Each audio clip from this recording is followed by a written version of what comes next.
안녕하세요. 이제 막 돌싱이 된 40대 초반의 여성입니다. 어쩌다 보니 결혼도 하고 이혼도 하게 되었지만 사실 저는 비혼주의자였습니다.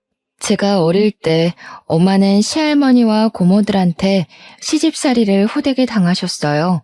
아버지는 엄마의 고통을 알아주기는커녕 고모들을 두둔하고 할머니의 편에서 오히려 더 구박하시기만 했습니다. 어린 제가 보았을 때 우리 집에서 엄마의 편이 되어주는 어른은 한 명도 없더라고요. 마음 뚫 곳 없고 누구에게 속 시원히 말도 못하고 매일 밤 남몰래 눈물을 흘리시는 엄마의 모습을 보며 저는 절대 결혼은 하지 말아야겠다고 다짐했답니다. 결혼에 대한 환상이 없어서인지 이성에 관심도 없었어요. 그래서 친구들이 멋진 선배를 쫓아다니거나 연예인을 좋아할 때 저는 문제집을 한 번 더 풀었고 책을 한 글자라도 더 봤어요. 공부만이 내가 행복해지는 길이라는 생각으로 죽자 사자 공부를 한 결과 이름만 들으면 알만한 수도권 치대를 입학하고 좋은 성적으로 졸업했습니다.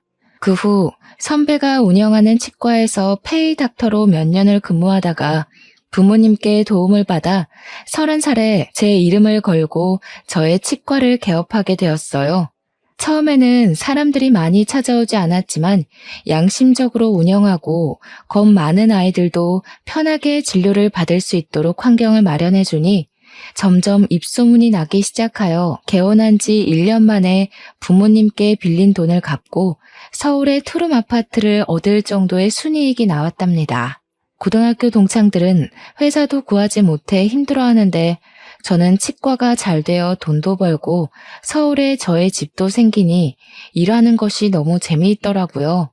31살부터 35살까지 일에 미쳐서 살았다고 해도 과언이 아닐 정도로 일에만 푹 빠져 살았습니다. 제가 35살이던 해의 12월 한 해를 마감하며 같이 일하는 직원들과 함께 회식을 하게 되었어요. 오랜만에 맛있는 음식도 먹고 술도 마시며 이런저런 이야기를 하는데 우리 테이블로 어떤 남성분이 오시더라고요. 알고 보니 저보다 2살 어린 직원인 이지 씨의 대학교 선배였고 이분도 회사에서 다 같이 회식을 왔다고 하였습니다. 그분은 우리 지희 잘 부탁드린다며 제게 인사한 후 자신의 자리로 돌아갔어요. 그리고 다음날 제가 출근하자마자 지희 씨가 제게 다가왔습니다. 어제 만난 선배가 저를 소개해달라고 했다며 한번 만나볼 의향이 있냐고 묻더라고요.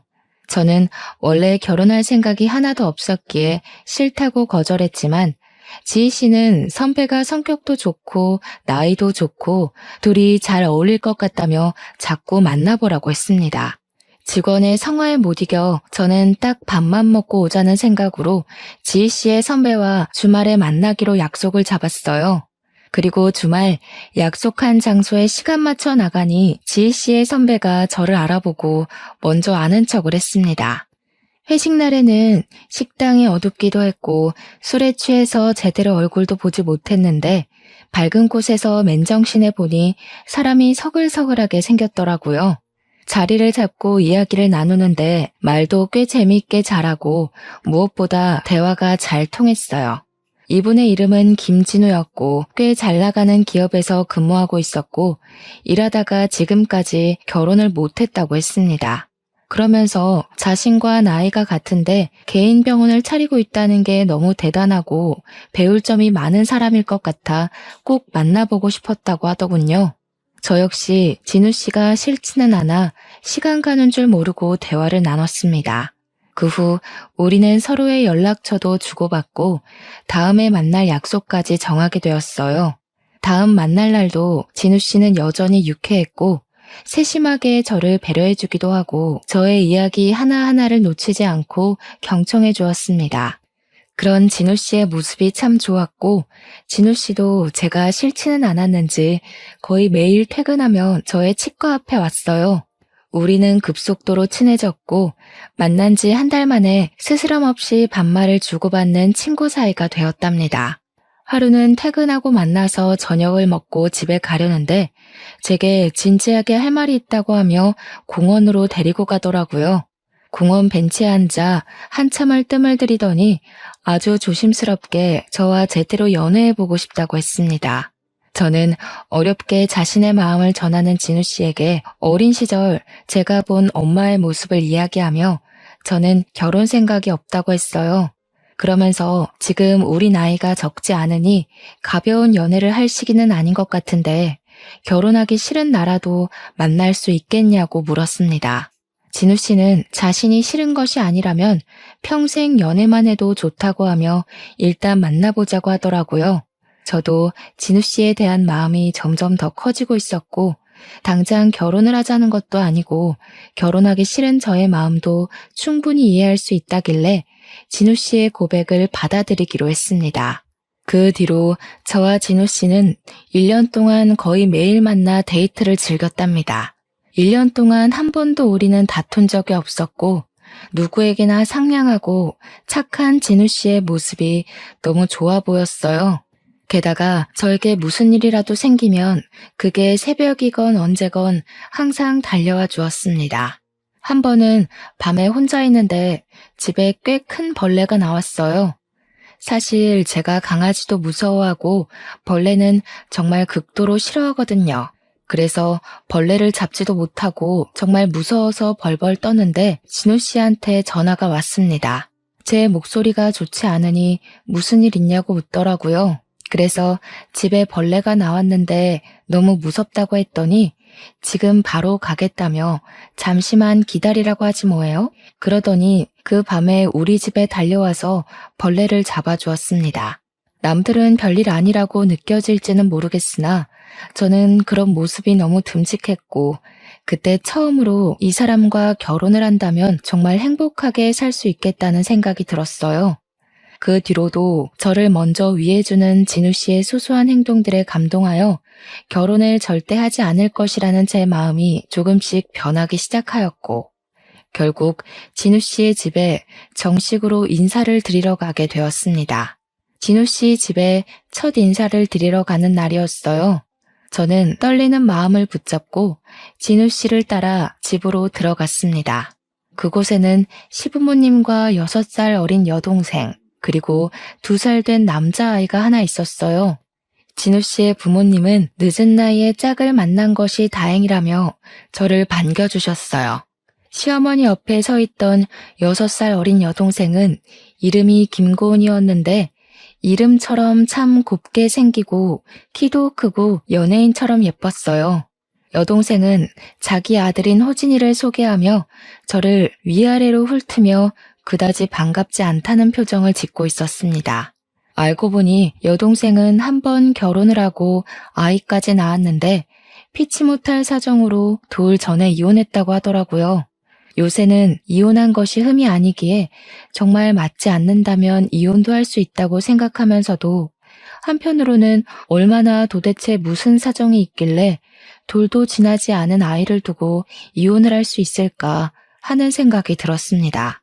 피치 못할 사정이 뭔지 궁금했지만 더 물어보면 실례일 것 같아 따로 물어보지는 않았네요.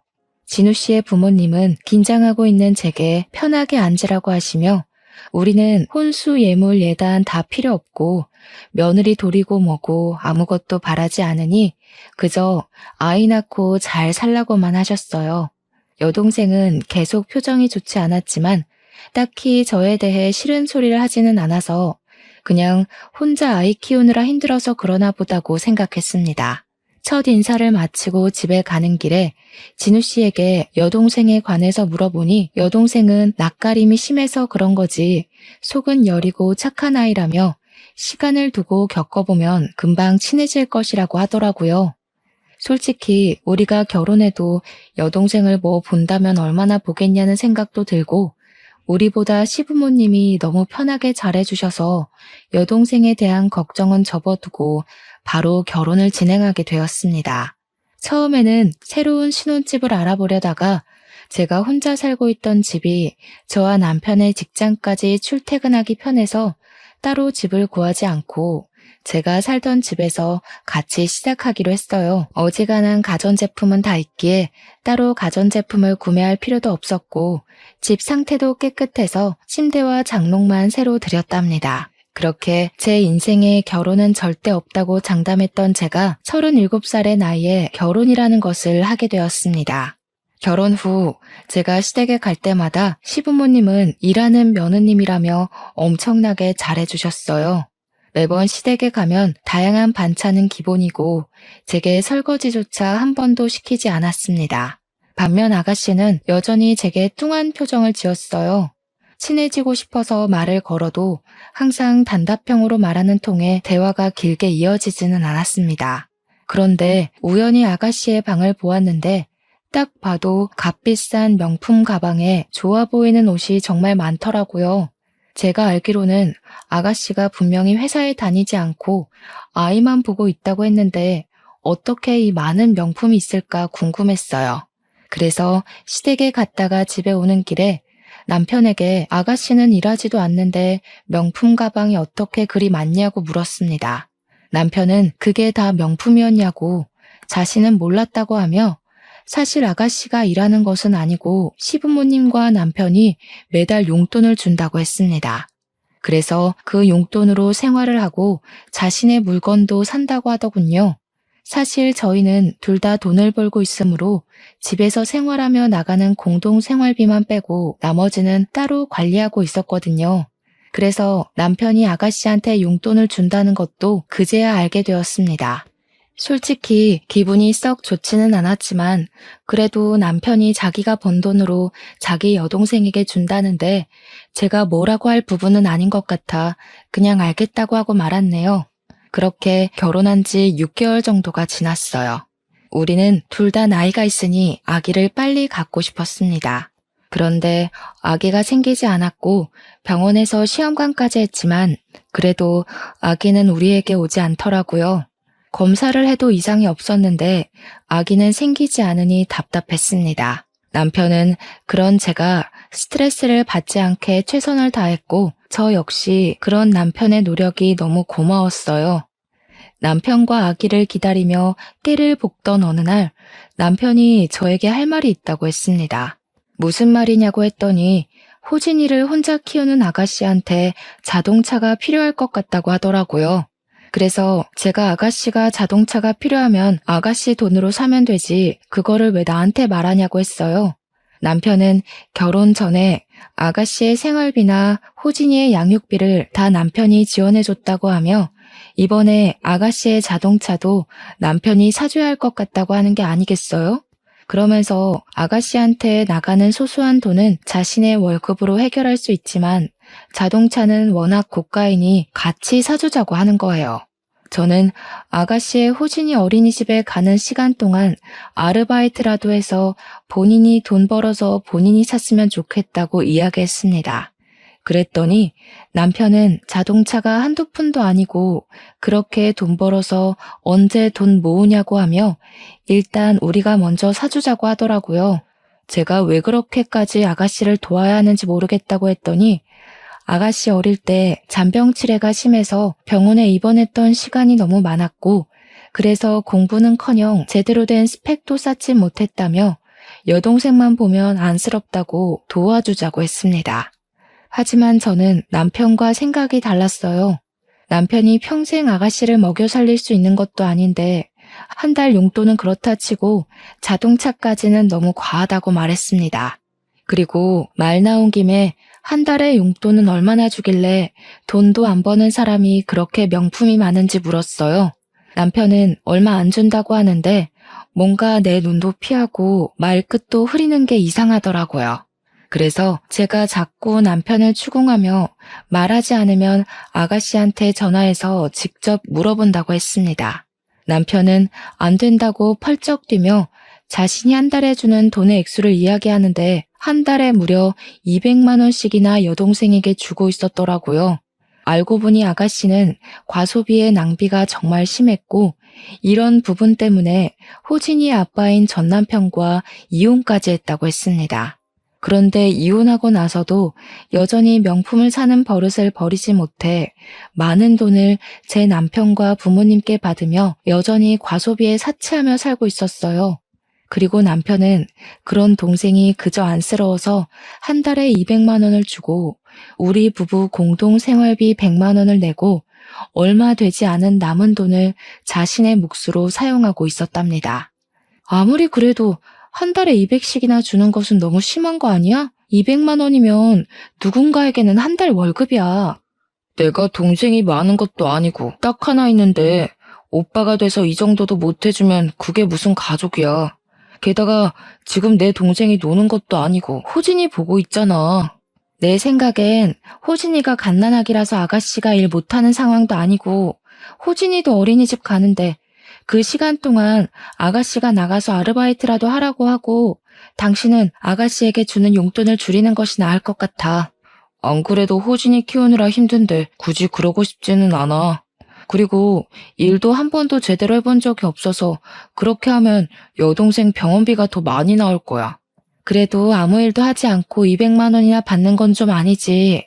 그러니까 돈에 대한 개념이 없으니 명품을 쓸데없이 사는 거 아니겠어? 그게 다 낭비고 과소비야. 호진이도 있는데 이제는 그러면 안 되지. 그 용돈 좀 줄이고 우리의 미래를 위해 저축하자. 그래도 그동안 200만 원씩 줬는데 어떻게 단칼에 줄이냐? 진짜 인정머리 없다. 너 생각이 정 그렇다면 네가 번 돈으로 아가씨한테 돈을 200을 주든 300을 주든 내가 상관하지 않을게. 다만 공동 생활비를 못 낼 정도가 되거나 나에게 아가씨에 대한 어떤 지원을 바라지는 마. 그리고 아가씨한테 자동차를 사주는 것은 절대 안 돼. 이렇게 이 이야기는 마무리되었다고 생각하고 다음날 평소와 같이 남편은 남편 직장으로 저는 치과로 출근을 했습니다. 출근해서 일하다가 잠시 쉬는데 시어머니가 아가씨 자동차 한 대 뽑게 도와달라며 전화가 왔어요. 저는 죄송하지만 아가씨가 미성년자도 아니고 호진이도 있는데 이제는 본인의 앞가림은 본인이 알아서 해야 할 것 같다고 이야기했습니다. 그랬더니 시어머니는 제 말에 버럭 화를 내시더라고요. 너는 잘 살면서 하나뿐인 네 신우인데 그런 신우한테 차 한 대 뽑아주지도 못하니? 넌 신우를 가족으로 생각은 하니? 막말로 너 동생이 만약에 이런 상황이라도 차 안 뽑아줄 거야? 제 동생이어도 이렇게 차를 뽑아주지는 못할 것 같네요. 차라리 일하라고 일자리를 소개해줄지언정 돈을 주며 차 뽑으라고 얘기하지는 못할 것 같아요.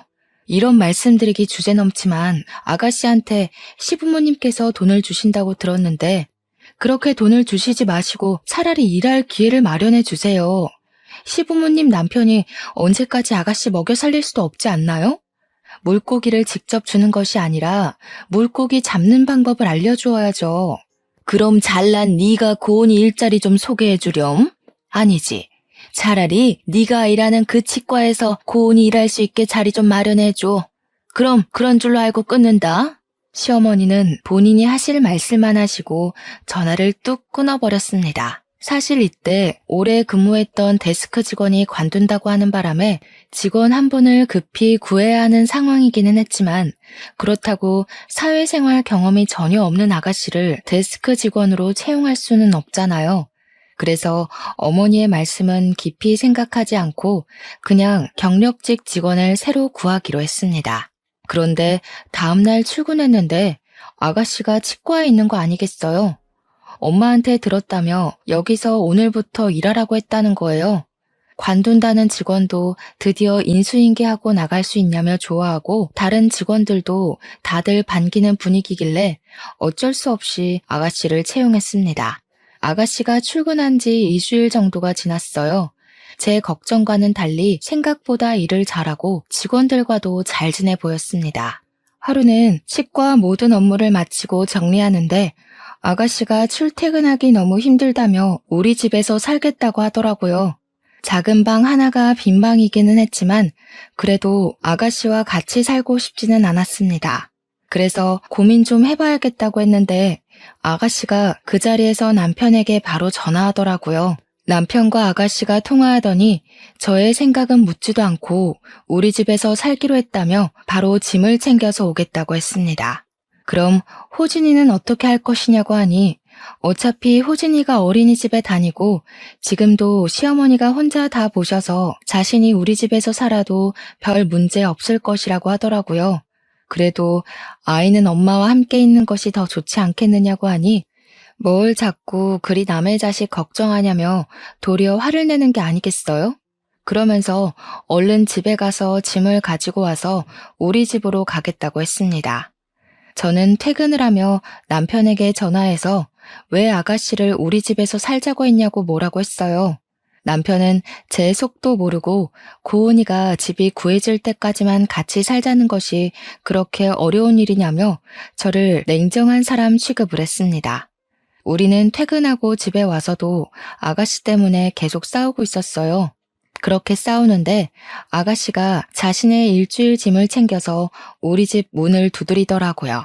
이미 온 아가씨를 이 밤에 내보낼 수도 없어 어쩔 수 없이 작은 방을 내주었네요. 이렇게 아가씨와 남편, 나 셋이 불편한 동거가 시작되었습니다. 아가씨는 우리 집에서 정말 아무 일도 하지 않으려 했어요. 퇴근하고 집에 오면 솔직히 저도 너무 피곤한데 자신도 피곤하다며 저에게 밥을 맡겨놓은 사람처럼 밥을 달라고 했습니다. 처음에는 오랫동안 살 사람도 아니고 원래 먹던 저녁밥에 숟가락 하나 놓는 것이 뭐 그리 어렵나 싶어 밥을 차려줬는데 언제부턴가 당연히 제가 밥을 차리는 사람처럼 되어버리니 화가 나더라고요. 그래서 아가씨한테 본인 밥은 본인이 차려서 먹으라고 했더니 시어머니한테 바로 전화를 해서 제가 한 말을 그대로 전하는 거 있죠. 그리고 잠시 뒤에 시어머니한테 전화가 왔습니다. 너는 애한테 밥 한 번 주는 게 뭐 그리 어렵다고 그리 생색내니? 밥 좀 제대로 차려줘. 그리고 너 아침마다 우리 진우하고 고은이 굶기고 출근한다며? 아침에 밥을 든든히 먹어야 가서 일도 열심히 하지. 제가 집에서 노는 사람도 아니고 저도 출근해야 하는데 언제 밥을 해서 언제 차리고 치우고 나가나요? 그리고 저는 남편과 아가씨의 엄마가 아니에요. 제가 이 둘의 식사까지 책임져야 하는 의무는 없습니다. 저는 당신의 자식들 밥상을 제게 당당히 요구하는 시어머니한테 제가 할 말을 다 하고 끊어버렸습니다. 그런데 옆에서 가만히 듣고 있던 아가씨가 제게 화를 내더라고요. 새언니, 지금 시어머니한테 무슨 말버릇이에요? 며느리가 시어머니한테 그딴 식으로 말해도 돼요? 왜요? 며느리는 뭐 말도 못해요? 며느리는 시어머니한테 말하지 말라는 법이라도 있어요? 아가씨와 제가 큰 소리를 내며 싸우는데 남편이 퇴근하고 들어오더라고요.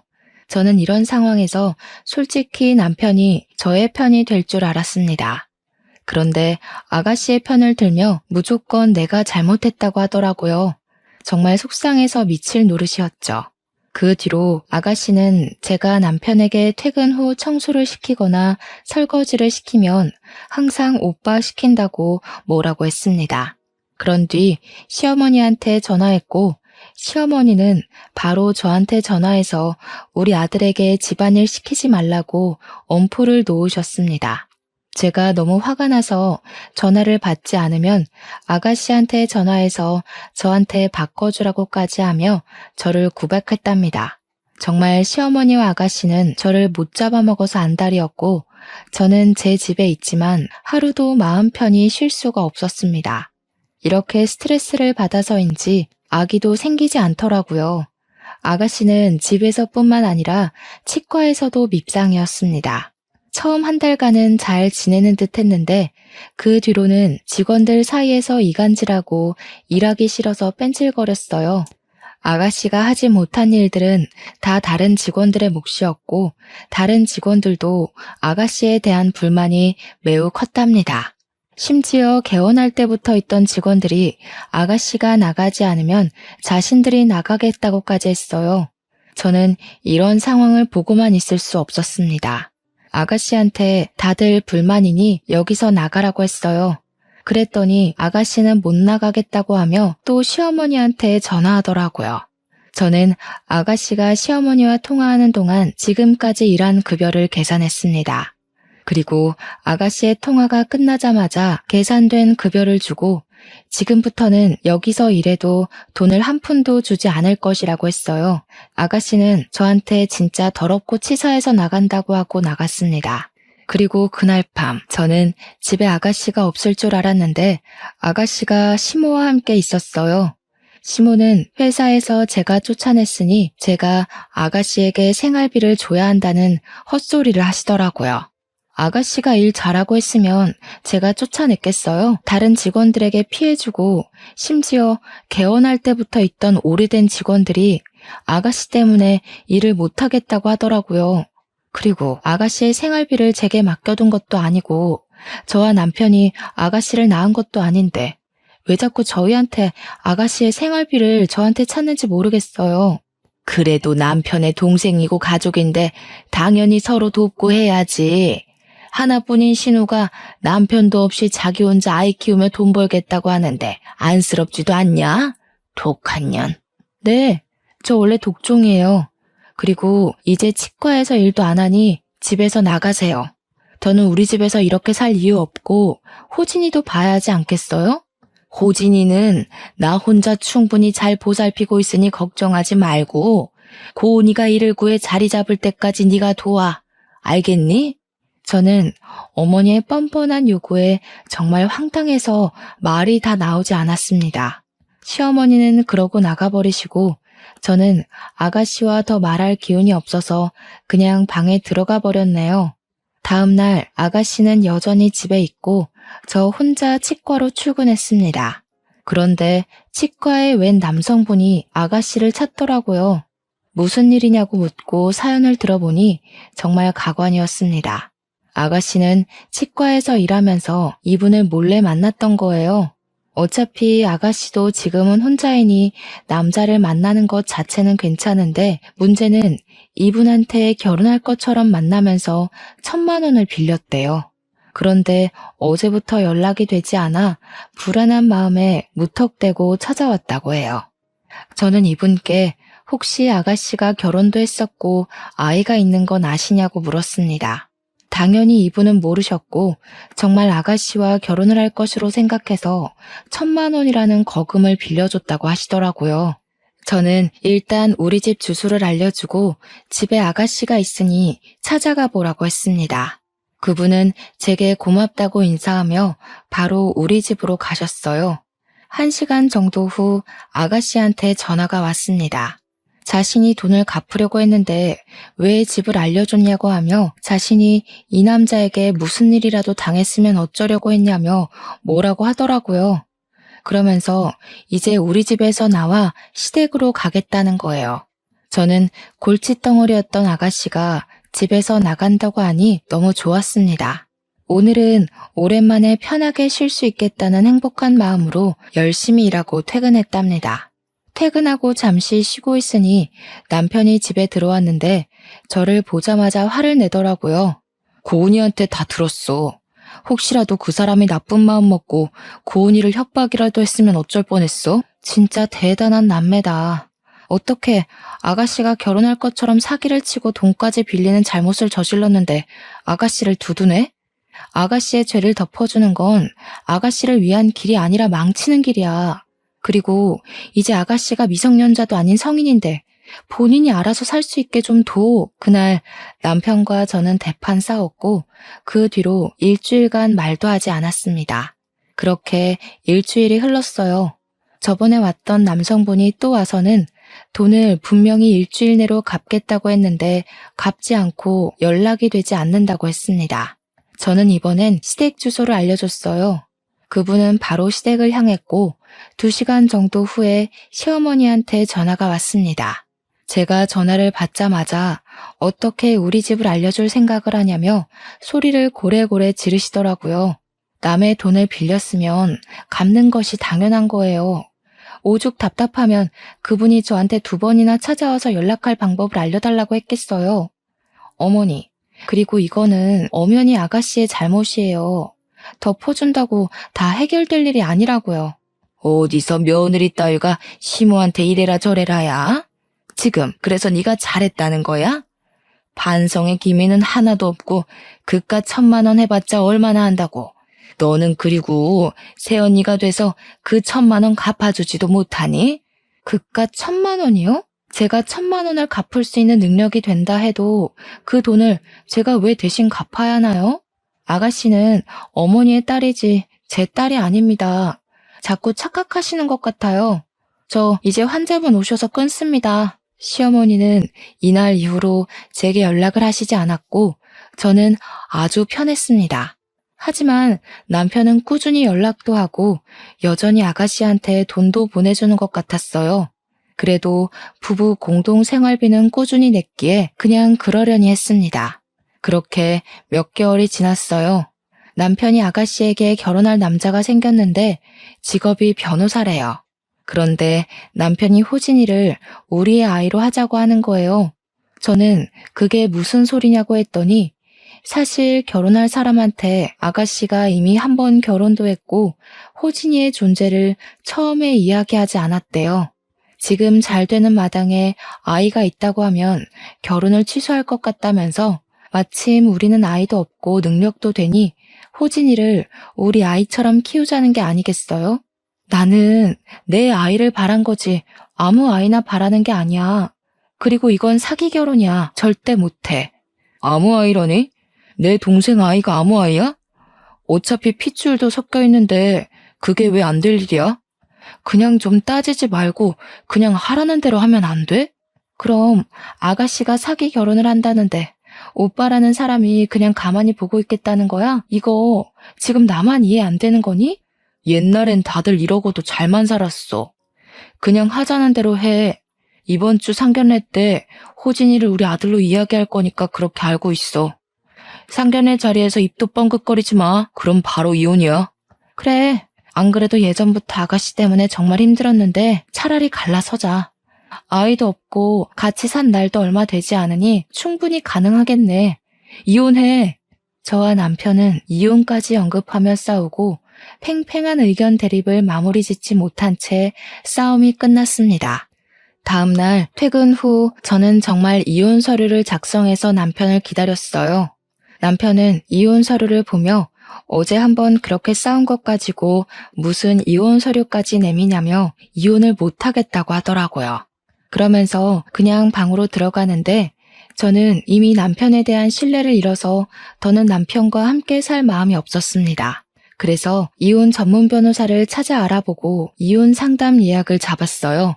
상담을 해보니 남편이 합의를 해주지 않는다면 이혼 소송까지 가도 불리할 수 있다면서 확실히 제가 시어머니와 시누이한테 당했고 남편은 가만히 있던 증거를 잡아야 한다고 했습니다. 일단 이제부턴 시어머니와 시누이의 모든 말을 녹음해야겠다고 생각했네요. 그리고 그 주 주말 상견례 자리에 일단 갔습니다. 상견례에서 아가씨의 예비 남편이 들어왔는데 같은 대학교 동창 김성근인 거예요. 제가 성근이의 이름을 부르며 반갑게 인사를 하니 시댁 식구들은 다들 아는 사이냐고 묻더라고요. 그래서 제 대학교 동창이라고 이야기했습니다. 아가씨는 살짝 불안한 표정을 짓고 있었고 그런 표정을 보며 나는 이 결혼 절대 못하게 막아야겠다는 생각을 했어요. 일단 상견례 자리에서는 가만히 있었고 아무도 모르게 성근이의 전화번호를 물어봤습니다. 그리고 다음날 성근이에게 연락해서 아가씨에 대해서 할 말이 있으니 잠깐 보자고 했어요. 카페에서 성근이를 만나 사실 아가씨는 이미 한 번 결혼을 다녀왔고 어린 아들도 있다고 이야기했습니다. 역시 성근이는 전혀 몰랐다고 하며 결혼은 아무래도 생각해봐야겠다고 하더라고요. 그래서 솔직히 친구로서 나는 이 결혼 반대한다고 하며 이전에 우리 치과에서 일할 때 돈을 빌린 이야기, 지금까지 마땅한 직업도 없이 시부모님과 남편에게 돈을 받으며 살고 있다는 이야기, 그리고 상견례 전에는 그 아들을 내 아들처럼 위장하라고 했던 것까지 다 말했습니다. 성근이는 전형적인 꽃뱀이라며 가만두지 않겠다고 하며 제게 그런 시누이를 둬서 힘들겠다고 하더라고요. 그래서 제가 지금 이혼하려 하는데 남편이 이혼을 해주지 않아 소송할 것이라고 했어요. 그랬더니 성근이가 저에게 이혼 소송에서 확실히 이길 수 있는 여러 가지 방법들을 자세히 알려주었답니다. 성근이와의 만남 뒤로 아가씨의 결혼이 바로 취소될 줄 알았는데 이상하게 결혼식 준비를 한다고 하더라고요. 아가씨의 결혼 날짜가 다가오니 남편은 자꾸 저에게 호진이를 입양하자고 했습니다. 제가 싫다고 하자 주말에 집에 있는데 시부모님과 아가씨 그리고 호진이가 무작정 찾아왔어요. 저는 이 사람들이 호진이를 입양하라고 설득시키러 온 것이라고 확신하고 바로 핸드폰을 보는 척하며 녹음을 시작했습니다. 얘기 다 들었지? 네가 지금 나이는 많고 아이는 없으니 그냥 좋은 말로 할 때 입양을 하는 것이 좋겠구나. 그럼 장남은 아들이 있고 그리고 고은이는 시집가고 그림이 딱 좋지 않겠니? 이게 아주 시댁 말에 하나도 고분고분하게 듣는 게 없어. 그냥 어른들이 하라면 해. 시부모 말인데 당연히 따라야지. 그래, 여보. 어차피 우리 아이도 없고 솔직히 지금까지 안 생겼으면 안 생기는 거 아니야? 그냥 부모님 말씀대로 하자. 시부모와 남편, 아가씨는 저에게 말도 안 되는 것을 당연하다는 듯이 요구하고 저는 정말 이 사람들 다들 제정신이 아니라는 생각이 들었어요.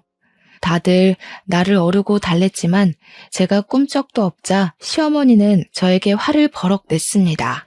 이게 아주 치과 의사라고 내가 오냐오냐 해줬더니 우리가 만만해 보이지? 끝까지 그렇게 나온다 이거야? 그냥 좀 내 말 좀 들으라고. 나 네가 호진이 입양한다고 할 때까지 이 집에서 한 발자국도 나가지 않을 거야.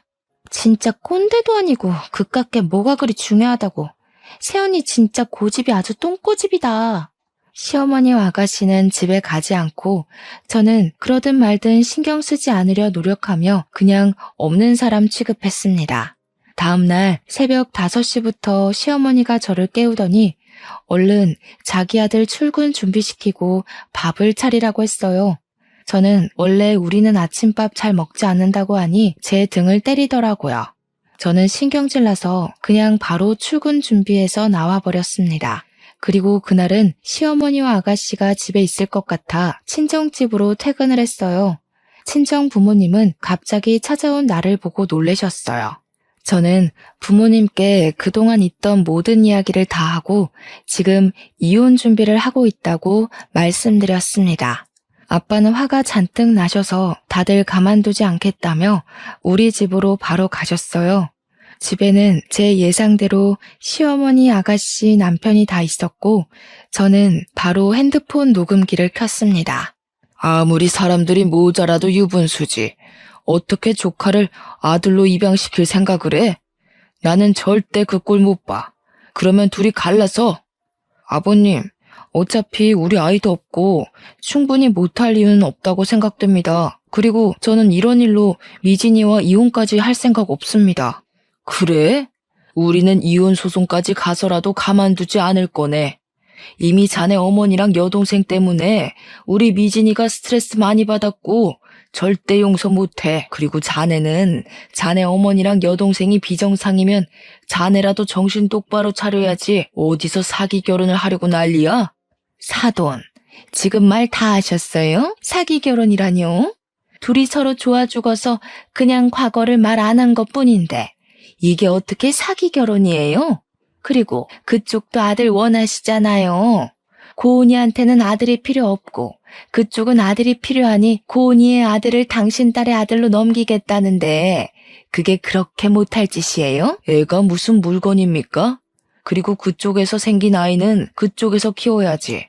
왜 그 아이를 우리 딸에게 넘깁니까? 나는 절대로 이거 가만두지 않을 겁니다. 아시겠어요? 미진이 전현이 성격이 지랄맞은 게 제 아빠 꼭 빼다 닮았구먼. 우리 고은이 피곤해서 쉬어야 하니까 나가요, 나가. 여기 제 명의의 제 집입니다. 나가시려면 그쪽이 다 나가셔야죠. 잘 됐네요. 이참에 저 정말 이혼합니다. 더는 이런 사람들 가족으로 못 두겠네요. 기간이 1년이 걸리든 그 이상이 걸리든 저 소송을 해서라도 기필코 이혼할 겁니다. 다들 나가세요. 지금 나가지 않으면 경찰을 불러서라도 끌어내겠습니다. 나가지 않겠다고 꼼짝도 하지 않던 시어머니와 아가씨는 제가 경찰에 정말 신고할 것처럼 하자 그제야 나가셨습니다. 남편은 저에게 정말 너무한다고 어떻게 사람이 이렇게 매정하냐고 하더라고요. 제가 그럼 서로 이런 꼴 보지 않게 이혼하자니까 남편은 이혼 서류에 도장은 못 찍겠다고 버텼어요. 그 뒤로 저와 남편은 정말 남보다도 못한 사이가 되어 집에서 동거인처럼 생활했답니다. 그리고 아가씨의 결혼식 일주일 전이 되었습니다. 성근이가 제게 전화해서는 아가씨의 과거 행적에 대한 증거가 있으면 다 달라고 하더군요. 그런데 당장은 호진이를 입양하라고 말하는 시부모와 아가씨의 녹음 파일 말고는 없었어요. 그래서 저와 성근이는 이전에 아가씨가 치과에서 근무했을 때 돈을 빌려갔던 분께 잠깐 만나자고 연락했습니다. 그리고 그분께 현재 상황을 설명하며 그때 무슨 일이 있었는지 상세히 말해달라고 했어요. 그분은 당한 것이 아직도 분하다며 감사하게도 우리의 요청에 응해주셨고 우리는 그분의 증언을 하나도 빠짐없이 녹음했습니다. 성근이에게 이것들로 무엇을 할 것이냐고 물으니 결혼식 날 오면 안다는 말을 했습니다. 그리고 대망의 결혼식 날 일단 남편한테 먼저 가라고 한 후 그리고 시간 맞춰 결혼식장으로 향했습니다. 아가씨는 아주 화려한 드레스를 입고 세상 밝은 표정으로 신부 입장을 했어요. 아가씨가 버진로드 중간쯤에 다다랐을 때 노래가 꺼지더니 시부모와 아가씨가 호진이를 제 아들로 입양하라고 했던 음성이 나왔습니다. 이어서 아가씨가 돈을 빌렸던 분의 음성이 나왔어요. 결혼식장은 술렁이기 시작했고 시어머니는 저에게 달려와 제 머리채를 잡았고 시아버지는 제게 욕을 했습니다. 아가씨는 화려한 드레스를 입고 그 자리에 주저앉아 엉엉 울더라고요. 결국 아가씨의 결혼식은 욕설과 대성통곡으로 마쳐졌습니다. 그리고 그날 밤 저는 저의 집으로 먼저 갔고 남편은 시댁에 시부모님과 아가씨를 모셔다 드리고 들어오려고 했어요. 하지만 제가 결혼식 전에 비밀번호를 바꿔놔서 남편이 들어오지 못했습니다. 저는 남편의 모든 짐을 다 싸서 집 밖으로 던져버리며 여기는 내 집이니까 나가라고 했어요. 남편은 한동안 난리를 치다가 시댁으로 가버리더라고요. 저는 그동안 모은 증거들 그리고 하객들이 찍은 제 머리채 잡힌 영상까지 모두 다 들고 이혼 전문 변호사를 찾아가서 이혼 소송을 했어요. 처음에는 이혼을 안 해준다고 난리치던 남편도 결국 합의 이혼을 해주면서 저의 결혼 생활은 마침내 끝이 났습니다.